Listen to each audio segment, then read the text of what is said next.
ಚೆಲುವರಾಯ ಸ್ವಾಮಿ ಹಿರಿಯ ಕಾಂಗ್ರೆಸ್ ಮುಖಂಡರು, ಸದ್ಯ ಮಾಜಿ ಮಂತ್ರಿಗಳು, ಕೃಷಿ ಮಂತ್ರಿಗಳು. 2023ರಲ್ಲಿ ಸಿದ್ದರಾಮಯ್ಯ ಅವರು ತಮ್ಮ ಕ್ಯಾಬಿನೆಟ್ನಲ್ಲಿ ಚೆಲುವರಾಯ ಸ್ವಾಮಿ ಅವರಿಗೆ ಅವಕಾಶವನ್ನು ಕೊಟ್ಟು ಕೃಷಿ ಖಾತೆಯನ್ನು ಕೊಟ್ಟಿದ್ರು. 2026ರವರೆಗೂ ಕೂಡ ಕೃಷಿ ಖಾತೆಯನ್ನು ನಿಭಾಯಿಸಿದ್ರು. ಈಗ ಡಿ ಕೆ ಶಿವಕುಮಾರ್ ಅವರ ಗೌರ್ಮೆಂಟಲ್ಲಿ ಸದ್ಯ ಅವರು ಸಚಿವರಾಗಿಲ್ಲ. ಆದರೆ ಎಕ್ಸ್ಪೆನ್ಷನ್ ಆದಾಗ ಮತ್ತೆ ಅವರು ಸಚಿವರಾಗುವಂಥ ಸಾಧ್ಯತೆಗಳು ಇದೆ ಅಥವಾ ಇಲ್ಲ, ನಮಗೆ ಗೊತ್ತಿಲ್ಲ ಅದು.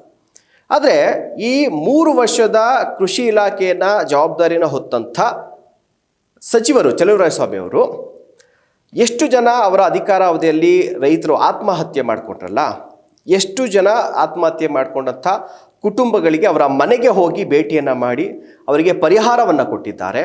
ಅವರ ಕುಟುಂಬಕ್ಕೆ ಸಾಂತ್ವನ ಹೇಳಿ ಅವರ ಕುಟುಂಬ ಜೊತೆಯಲ್ಲಿ ಇದ್ದಾರೆ. ಒಂದು ಪ್ರಶ್ನೆ. ಎರಡನೇದು, ಅತಿವೃಷ್ಟಿ ಕಾರಣಕ್ಕೂ ಅನಾವೃಷ್ಟಿ ಕಾರಣಕ್ಕೂ ಬೆಳೆ ನಷ್ಟ ಆಗ್ತಾ ಇತ್ತು. ಅಂತಹ ಗ್ರಾಮಗಳಿಗೆ, ಅಂತಹ ಹೊಲ ಜಮೀನುಗಳಿಗೆ ಹೋಗಿ ಅವರು ಪರಿಶೀಲನೆ ಮಾಡಿ ರೈತರಿಗೆ ಸೂಕ್ತ ಪರಿಹಾರವನ್ನು ಕೊಡಿಸಿದ್ದಾರೆ. ಎರಡನೇ ಪ್ರಶ್ನೆ. ಮೂರನೇದು, ಈ ರೈತರು ಸಾಕಷ್ಟು ಪ್ರತಿಭಟನೆಗಳು, ಹೋರಾಟಗಳು ಮಾಡ್ತಿರ್ತಾರೆ, ವಿವಿಧ ಬೇಡಿಕೆಗಳು, ವಿವಿಧ ಸಮಸ್ಯೆನ ಬಗೆಹರಿಸ್ಲಿ ಅಂತ. ಆ ರೀತಿಯಾದಂಥ ಪ್ರತಿಭಟನಾ ಸ್ಥಳಕ್ಕೆ ಇವರು ಹೋಗಿ ಅವ್ರಿಗೆ ಯಾವೆಲ್ಲ ಭರವಸೆಗಳನ್ನು ಕೊಟ್ಟಿದ್ದರು ಅಥವಾ ಆ ಸಮಸ್ಯೆಗಳಿಗೆ ಪರಿಹಾರವನ್ನು ಕೊಟ್ಟಿದ್ದಾರೆ ಅನ್ನುವಂಥದ್ದು ಒಂದು ಪ್ರಶ್ನೆ. ಅದಾದಮೇಲೆ ಈ ರೈತರಿಗೆ ಅಂತೇಳಿ ಸರ್ಕಾರದಿಂದ ಸಾಕಷ್ಟು ಯೋಜನೆಗಳಿರ್ತವೆ.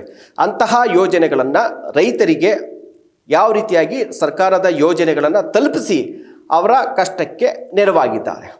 ಇನ್ನು ರಸಗೊಬ್ಬರದ ಸಮಸ್ಯೆ ಕೂಡ, ಈ ಯುದ್ಧ ಎಲ್ಲ ಸ್ಟಾರ್ಟ್ ಆಯ್ತಲ್ಲ, ಆಗ ರಸಗೊಬ್ಬರದ ಸಮಸ್ಯೆ ಕೂಡ ಆಯಿತು. ಆ ರಸಗೊಬ್ಬರದ ಸಮಸ್ಯೆಗೆ ಯಾವ ರೀತಿಯಾದಂಥ ಪ್ರಾಮಾಣಿಕ ಪ್ರಯತ್ನವನ್ನು ಮಾನ್ಯ ಚೆಲುವರಾಯ ಸ್ವಾಮಿಯವರು, ಮಾಜಿ ಕೃಷಿ ಸಚಿವರು ಮಾಡಿದರು ಈ 3 ವರ್ಷದ ಅವಧಿಯಲ್ಲಿ ಅನ್ನುವಂಥದ್ದು. ಇದೆಲ್ಲದರ ಜೊತೆಗೆ ಅವರು ಶಾಸಕರು, ನಾಗಮಂಗಲದ ಶಾಸಕರು, ಸಚಿವರಾಗಿದ್ದುಕೊಂಡು ಅವರ ಗೆಲ್ಲಿಸಿದಂಥ ನಾಗಮಂಗಲದ ಕ್ಷೇತ್ರಕ್ಕೂ ಕೂಡ ಅವ್ರು ಸೇವೆಯನ್ನು ಮಾಡಬೇಕಲ್ಲ. ಹೀಗಾಗಿ ಅವ್ರದ್ದೇ ಗೌರ್ಮೆಂಟು ಅವರು ಸಚಿವರಾದಂಥ ಸಂದರ್ಭದಲ್ಲಿ ನಾಗಮಂಗಲಕ್ಕೆ ಎಷ್ಟೆಲ್ಲ ಅನುದಾನವನ್ನು ತಂದು ಅಭಿವೃದ್ಧಿಯನ್ನು ಮಾಡಿದ್ರು. ಇದೆಲ್ಲದ್ರ ಬಗ್ಗೆ ತಮಗಿರುವಂಥ ಮಾಹಿತಿಗಳೇನು, ಇದನ್ನು ಕಮೆಂಟ್ ಮೂಲಕ ತಿಳಿಸಿ ಅನ್ನುವಂಥ ಮನವಿಯನ್ನು ನಾವು ನಿಮಗೆ ಮಾಡ್ಕೊಳ್ತಾ ಇದ್ದೀವಿ. ನಮಸ್ಕಾರ. ಚೆಲುವರಾಯ ಸ್ವಾಮಿ ಹಿರಿಯ ಕಾಂಗ್ರೆಸ್ ಮುಖಂಡರು, ಸದ್ಯ ಮಾಜಿ ಮಂತ್ರಿಗಳು, ಕೃಷಿ ಮಂತ್ರಿಗಳು. 2023ರಲ್ಲಿ ಸಿದ್ದರಾಮಯ್ಯ ಅವರು ತಮ್ಮ ಕ್ಯಾಬಿನೆಟ್ನಲ್ಲಿ ಚೆಲುವರಾಯ ಸ್ವಾಮಿ ಅವರಿಗೆ ಅವಕಾಶವನ್ನು ಕೊಟ್ಟು ಕೃಷಿ ಖಾತೆಯನ್ನು ಕೊಟ್ಟಿದ್ರು. 2026ರವರೆಗೂ ಕೂಡ ಕೃಷಿ ಖಾತೆಯನ್ನು ನಿಭಾಯಿಸಿದ್ರು. ಈಗ ಡಿ ಕೆ ಶಿವಕುಮಾರ್ ಅವರ ಗೌರ್ಮೆಂಟಲ್ಲಿ ಸದ್ಯ ಅವರು ಸಚಿವರಾಗಿಲ್ಲ. ಆದರೆ ಎಕ್ಸ್ಪೆನ್ಷನ್ ಆದಾಗ ಮತ್ತೆ ಅವರು ಸಚಿವರಾಗುವಂಥ ಸಾಧ್ಯತೆಗಳು ಇದೆ ಅಥವಾ ಇಲ್ಲ, ನಮಗೆ ಗೊತ್ತಿಲ್ಲ ಅದು. ಆದರೆ ಈ 3 ವರ್ಷದ ಕೃಷಿ ಇಲಾಖೆಯನ್ನು ಜವಾಬ್ದಾರಿನ ಹೊತ್ತಂಥ ಸಚಿವರು ಚೆಲುವರಾಯ ಸ್ವಾಮಿ ಅವರು ಎಷ್ಟು ಜನ ಅವರ ಅಧಿಕಾರಾವಧಿಯಲ್ಲಿ ರೈತರು ಆತ್ಮಹತ್ಯೆ ಮಾಡಿಕೊಂಡ್ರಲ್ಲ, ಎಷ್ಟು ಜನ ಆತ್ಮಹತ್ಯೆ ಮಾಡಿಕೊಂಡಂಥ ಕುಟುಂಬಗಳಿಗೆ ಅವರ ಮನೆಗೆ ಹೋಗಿ ಭೇಟಿಯನ್ನು ಮಾಡಿ ಅವರಿಗೆ ಪರಿಹಾರವನ್ನು ಕೊಟ್ಟಿದ್ದಾರೆ. ಅವರ ಕುಟುಂಬಕ್ಕೆ ಸಾಂತ್ವನ ಹೇಳಿ ಅವರ ಕುಟುಂಬ ಜೊತೆಯಲ್ಲಿ ಇದ್ದಾರೆ. ಒಂದು ಪ್ರಶ್ನೆ. ಎರಡನೇದು, ಅತಿವೃಷ್ಟಿ ಕಾರಣಕ್ಕೂ ಅನಾವೃಷ್ಟಿ ಕಾರಣಕ್ಕೂ ಬೆಳೆ ನಷ್ಟ ಆಗ್ತಾ ಇತ್ತು. ಅಂತಹ ಗ್ರಾಮಗಳಿಗೆ, ಅಂತಹ ಹೊಲ ಜಮೀನುಗಳಿಗೆ ಹೋಗಿ ಅವರು ಪರಿಶೀಲನೆ ಮಾಡಿ ರೈತರಿಗೆ ಸೂಕ್ತ ಪರಿಹಾರವನ್ನು ಕೊಡಿಸಿದ್ದಾರೆ. ಎರಡನೇ ಪ್ರಶ್ನೆ. ಮೂರನೇದು, ಈ ರೈತರು ಸಾಕಷ್ಟು ಪ್ರತಿಭಟನೆಗಳು, ಹೋರಾಟಗಳು ಮಾಡ್ತಿರ್ತಾರೆ, ವಿವಿಧ ಬೇಡಿಕೆಗಳು, ವಿವಿಧ ಸಮಸ್ಯೆನ ಬಗೆಹರಿಸ್ಲಿ ಅಂತ. ಆ ರೀತಿಯಾದಂಥ ಪ್ರತಿಭಟನಾ ಸ್ಥಳಕ್ಕೆ ಇವರು ಹೋಗಿ ಅವ್ರಿಗೆ ಯಾವೆಲ್ಲ ಭರವಸೆಗಳನ್ನು ಕೊಟ್ಟಿದ್ದರು ಅಥವಾ ಆ ಸಮಸ್ಯೆಗಳಿಗೆ ಪರಿಹಾರವನ್ನು ಕೊಟ್ಟಿದ್ದಾರೆ ಅನ್ನುವಂಥದ್ದು ಒಂದು ಪ್ರಶ್ನೆ.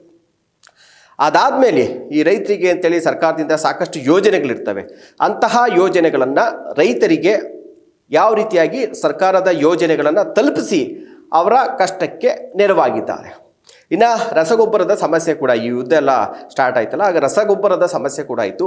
ಆ ರಸಗೊಬ್ಬರದ ಸಮಸ್ಯೆಗೆ ಯಾವ ರೀತಿಯಾದಂಥ ಪ್ರಾಮಾಣಿಕ ಪ್ರಯತ್ನವನ್ನು ಮಾನ್ಯ ಚೆಲುವರಾಯ ಸ್ವಾಮಿಯವರು, ಮಾಜಿ ಕೃಷಿ ಸಚಿವರು ಮಾಡಿದರು ಈ 3 ವರ್ಷದ ಅವಧಿಯಲ್ಲಿ ಅನ್ನುವಂಥದ್ದು.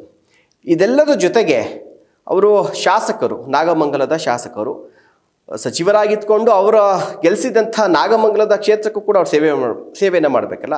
ಹೀಗಾಗಿ ಅವ್ರದ್ದೇ ಗೌರ್ಮೆಂಟು ಅವರು ಸಚಿವರಾದಂಥ ಸಂದರ್ಭದಲ್ಲಿ ನಾಗಮಂಗಲಕ್ಕೆ ಎಷ್ಟೆಲ್ಲ ಅನುದಾನವನ್ನು ತಂದು ಅಭಿವೃದ್ಧಿಯನ್ನು ಮಾಡಿದ್ರು.